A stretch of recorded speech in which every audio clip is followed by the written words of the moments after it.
ఓం గం గణపతయే నమః. నమః శంభవే చ మయో భవే చ నమః శంకరాయ చ మయస్కరాయ చ నమః శివాయ చ శివతరాయ చ. ఓం నమః శివాయ. ఓం త్రయంబకం యజామహే సుగంధిం పుష్టివర్ధనం ఉర్వారుకమివ బంధనాన్ మృత్యోర్ముక్షీయమామృతాతో. ఓం మృత్యుంజయేశ్వరాయ నమః. ఓం శమగ్నిరగ్నివిష్కరశ్చన్నస్తపతు సూర్యః శంవాతో వాత్వరప అపసృదః. ఓం శం శనైశ్చరాయ నమః. జ్ఞానసిద్ధిని వీక్షిస్తున్నటువంటి ప్రేక్షకులందరికీ కూడా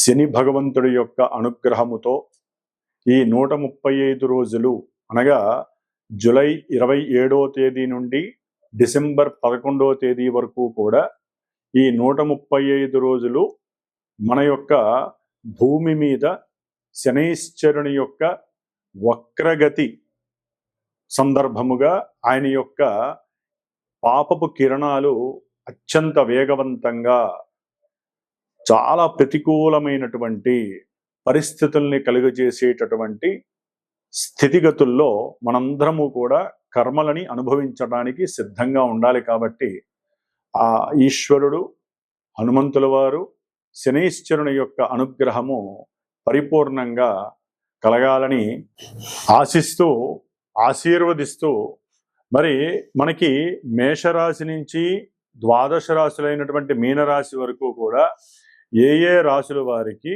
ఈ యొక్క శనిగ్రహ వక్రత్వ ప్రభావము ఏ విధంగా ఉంటుంది, మరి ఈ రాశుల్లోనే కొంతమందికి ఏలినాటి శని ప్రభావము, అష్టమ శని ప్రభావము, అర్ధాష్టమ శని ప్రభావము, ఈ విధంగా శని యొక్క ప్రభావాన్ని ఎంతోమంది ఎన్నో రోజులుగా మరి ఆయన యొక్క వేదనకి గురై, ముఖ్యంగా కొంతమంది వారి యొక్క జన్మజాతక రీత్యా ఈ శని మహర్దశ జరిగేవాళ్ళు, శని మహర్దశలో రాహువు, రాహు మహర్దశలో శని, అట్లాగే శని మహర్దశలో శుక్రుడు, శుక్ర మహర్దశలో శని, శనిలో కేతువు, కేతువులో శని, ఈ విధంగా పాపగ్రహాలు శని కుజ, శని రాహు, శని కేతు, శని రవి, ఈ గ్రహాల యొక్క దశలు అంతర్దశల్లోనూ, శుక్రుడి యొక్క అంతర్దశల్లోనూ దశల్లోనూ ఈ యొక్క శని యొక్క ప్రాబల్యము అత్యంత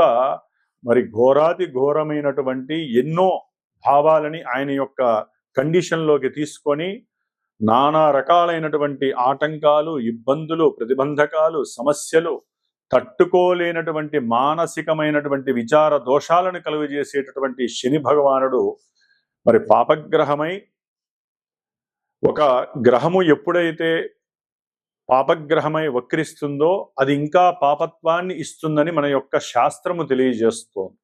అయితే ఇక్కడ ఒక చిన్న విషయాన్ని గ్రహించాలి.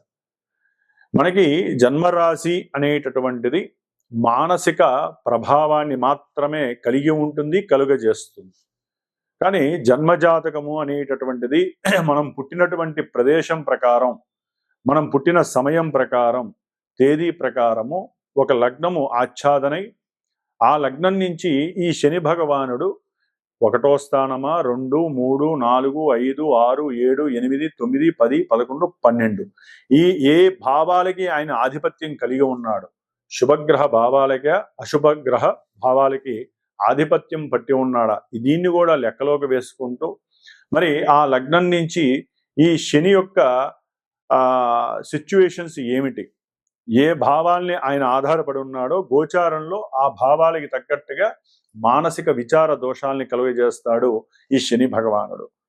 మరి ఈ యొక్క కలియుగంలో శని బాధల నుంచి, ముఖ్యంగా ఈ వక్రించిన పాపగ్రహమైనటువంటి పాపత్వాన్ని ప్రసాదించేటటువంటి మరి కలికి అత్యంత దగ్గరగా సహకరిస్తూ ఉండేటటువంటి ఈ యొక్క శని యొక్క బాధల నుంచి తప్పించుకోవడానికి ఒక చిన్న శ్లోకాన్ని చెప్తాను. కర్కోటకస్య నారస్య దమయంత్యా నలస్య చ ఋతుపర్ణస్య రాజర్షేః కీర్తనం కలినాశనం. అంటే మనకి అందరికీ తెలిసినటువంటి విషయం నల దమయంతుల యొక్క చరిత్ర. దీంట్లో నలుడు మహారాజు చక్రవర్తి అయి ఉండి కూడా ఎంతో ఘోరమైనటువంటి కష్ట నష్టాలను అనుభవించటంలో శని యొక్క పాత్ర, ఏలినాడి శని పాత్ర మనం చదువుకోవాల్సిందే. కాబట్టి నలదమయంతుల యొక్క చరిత్ర చదివినా కూడా ఈ యొక్క సిచ్యువేషన్లో వారికి ఉన్నటువంటి శని దోషాలు తొలగిపోవటానికి అవకాశాలు ఎక్కువగా ఉంటాయి.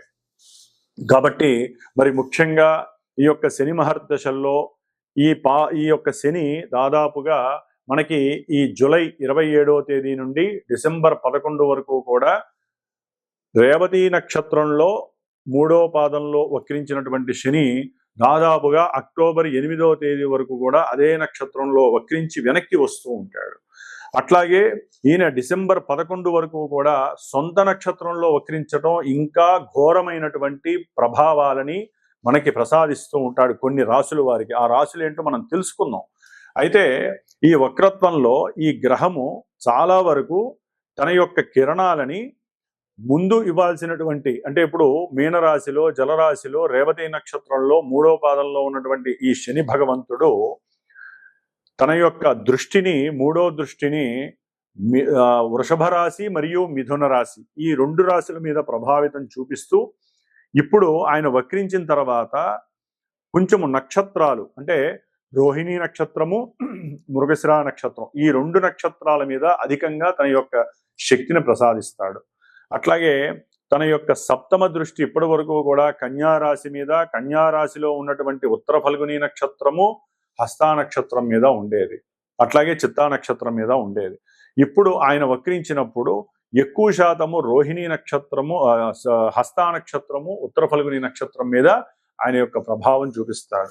అట్లాగే శని భగవానుడు మీనరాశిలో ఉండి తన యొక్క దశమ దృష్టిని మీనరాశి మీద ప్రభావితం చూపిస్తూ దాదాపుగా పూర్వాషాఢ నక్షత్రము, ఉత్తరాషాఢ నక్షత్రము ఈ యొక్క నక్షత్రాల మీద తన యొక్క ప్రభావాన్ని అధికంగా చూపిస్తూ ఎన్నో అనారోగ్యాలని, అనుకున్న పనులలో వాయిదాలని, అసలు అనుకున్నది జరిగింది అనుకుంటే మహదానందంగా భావించే పరిస్థితులను కలగజేస్తూ ఈయన ముఖ్యంగా ఆర్థిక విషయాల మీద, అనారోగ్యానికి సంబంధించిన విషయాల మీద, అనుకున్న పనుల్లో ఆటంకాలు కలగజేయటం, ఆలస్యాలు, అది వివాహమైనా విద్యపరంగా ఎన్నో ఆటంకాలు, ఉన్నత విద్యలు లేకుండా చేయటం, విదేశాల్లో ఉన్నటువంటి వాళ్ళని ఇబ్బందులు పెట్టడము, ఉద్యోగాదుల్లో ప్రమోషన్లు వస్తాయి అనుకుంటే అది కాస్త ఉన్న ఉద్యోగం తొలగిపోవటం, ఇలాంటి ఎన్నో రకాలైనటువంటి ప్రతికూల పరిస్థితుల్ని ఇవ్వటంలో శని భగవానుడు మహాద్యట్ట. మరి ఈ యొక్క వక్రించిన శని ఫలితాలు ఈ యొక్క జన్మరాశులకి అంటే మేషం నుంచి మీనరాశి వారికి ఏ విధంగా ఉంటాయో తెలుసుకుంటూ, ఎవరికైనా సరే జన్మజాతకంలో లగ్నాతు ఈ యొక్క శని ఎవరనేది తెలుసుకునే ప్రయత్నాన్ని చేయండి.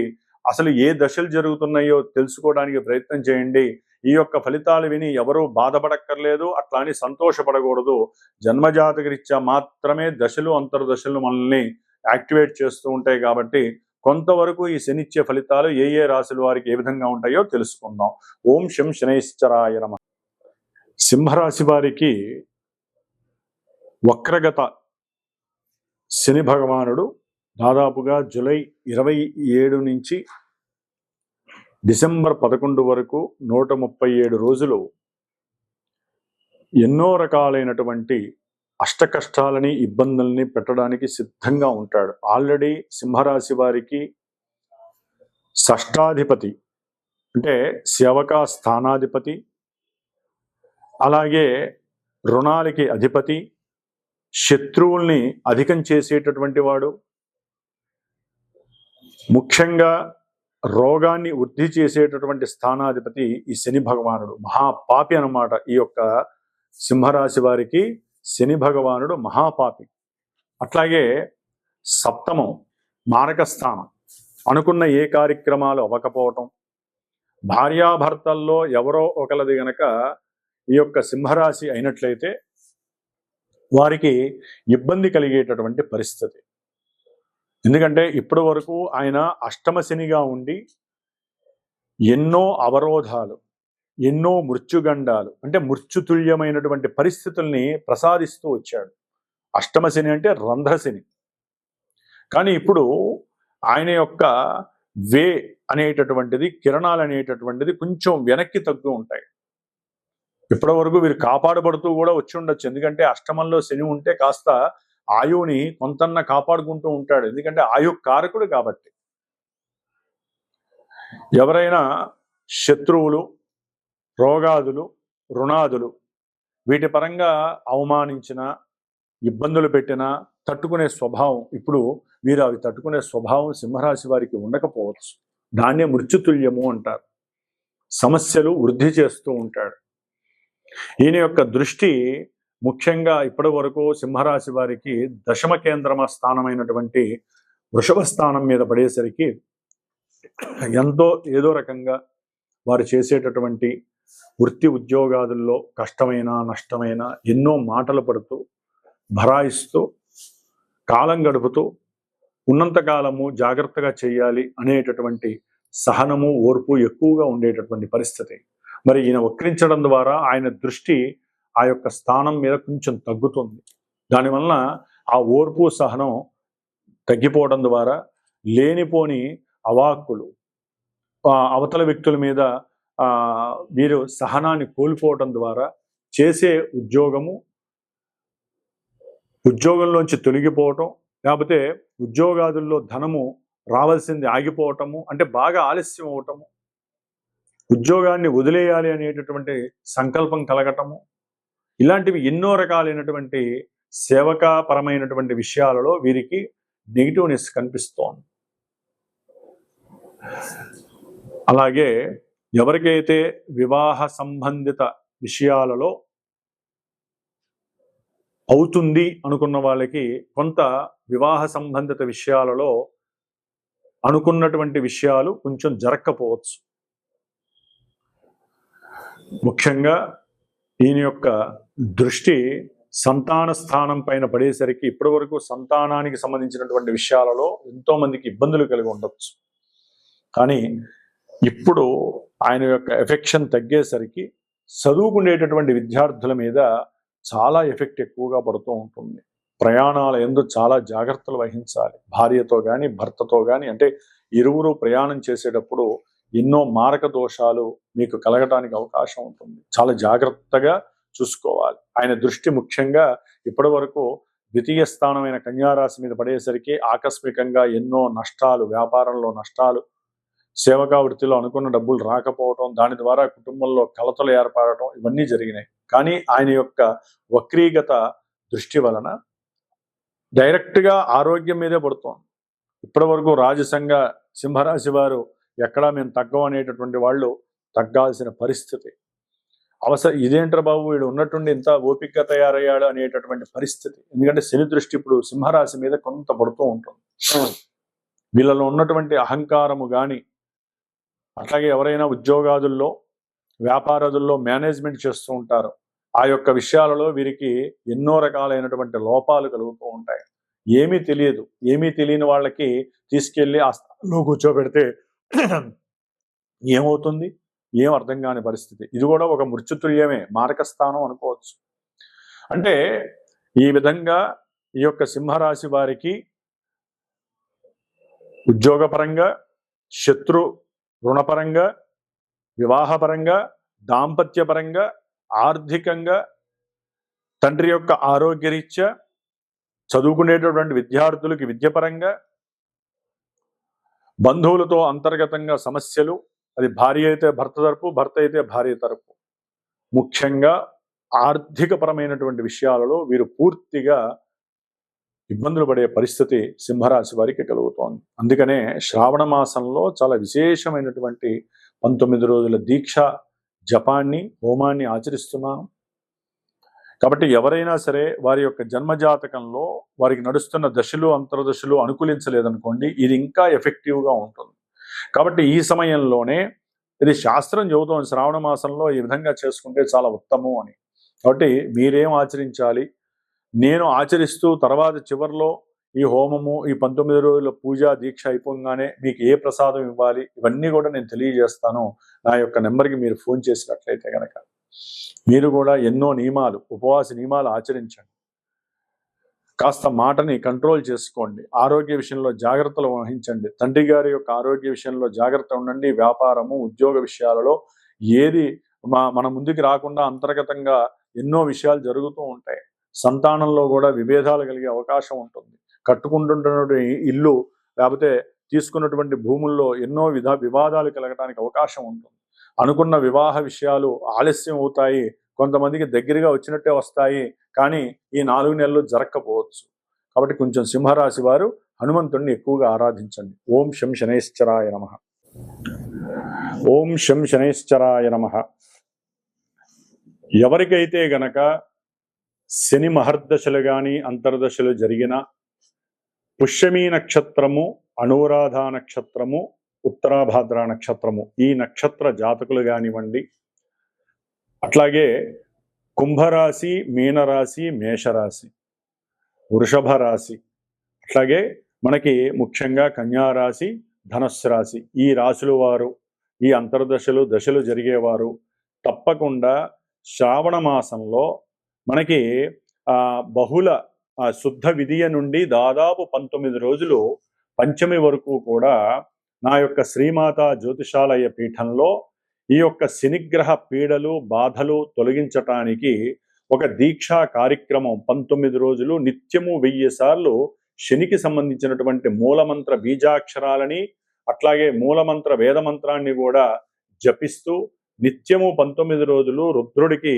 శనిగ్రహ పాశుపత రుద్రాభిషేకాన్ని ఆచరిస్తూ ఎవరైతే ఈ యొక్క శని బాధలు అనుభవిస్తున్నారో ఇప్పుడు చెప్పబోయేటటువంటి కొన్ని రాశుల వారికి ఏ విధమైనటువంటి సమస్యలు అయితే కలుగుతున్నాయో ఆర్థికంగా, విద్యపరంగా, కళ్యాణపరంగా, అట్లాగే ఉద్యోగపరంగా, వ్యాపార రీత్యా, సంతానపరంగా ఆలస్యాలు కానీ ఆటంకాలు కానీ జరుగుతున్నాయో వారు గనక నా యొక్క పీఠానికి ఫోన్ చేసి సంప్రదిస్తే గనక విశేషముగా ఈ 19 రోజుల్లో నేను చేసేటటువంటి ఈ యొక్క జపాన్ని, విశేషమైనటువంటి పాశుపత రుద్ర అభిషేకాన్ని, ముఖ్యంగా ఎవరైతే ఈ యొక్క కార్యక్రమంలో తమ యొక్క గోత్రనామాదులు ఇచ్చి పాల్గొంటారో వారికి శనిగ్రహ రక్షా కవచాన్ని విశేషంగా ప్రసాదించి ఈ 19 రోజుల్లో ఒకరోజు మందపల్లి స్వామివారి యొక్క దివ్యక్షేత్రంలో ఆ స్వామివారి దగ్గర ఆ యొక్క రక్షా కవచాల్ని చక్కగా స్వామివారికి అభిషేకంలో ఉంచి